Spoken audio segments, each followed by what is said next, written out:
Helen Trousdale with AA Care Services. And I'm Helen Flores, the branch director at AA Care Services. And today we want to tackle that topic of when do you talk to your parents about not driving anymore? Oh, that's a challenging topic.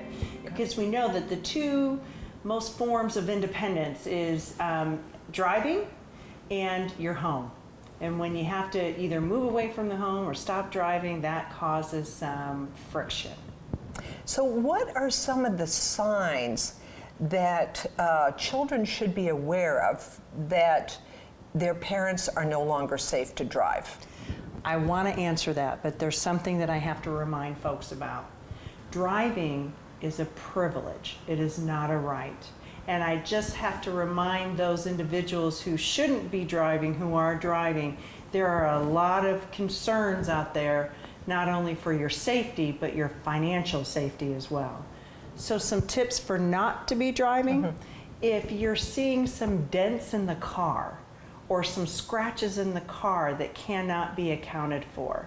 If you go home and the garage door has been hit because they misjudged the parking.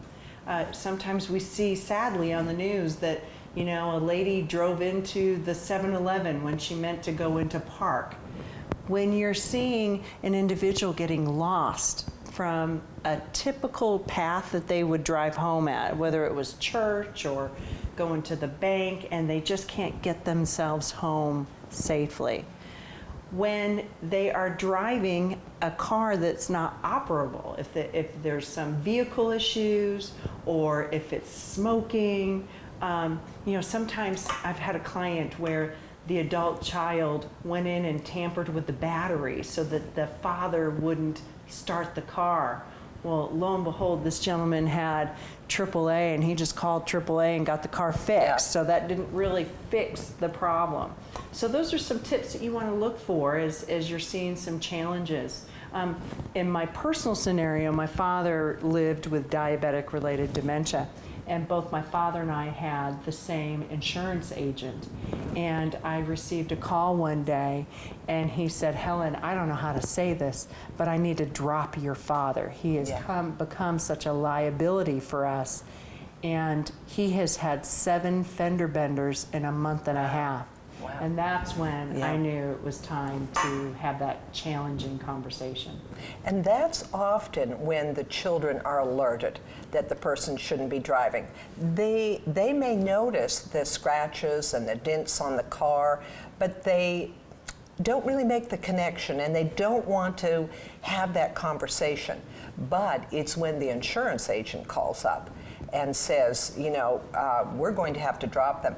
The other thing is the physician. The doctor may be very concerned about that person driving, and so then the doctor may call one of the children up and say, you know, I think your father or your mother needs to stop driving. There's also some simulators. If you're concerned about your loved one's abilities, a doctor can write a prescription for a simulation test that's done here in San Antonio. And it's usually at a physical therapy type of environment. We have Universal Hospital that has a driving simulation program here in San Antonio that you could test their abilities. And so that's one way, and it's a prescription to try that. You can also make an anonymous phone call to the Department of Motor Vehicles. And if you're concerned, I remember driving with my father once, and I thought to myself, this will never happen again. This is not safe. And when you say, hey, Dad, we're turning left, and he turns right, or he gets confused, you know, as my dad was progressing, you know, we were talking about left and right. He'd have to put his fingers up to remind him what hand was left. And so when you're seeing some similarities to a story like that, it's time to take the keys away.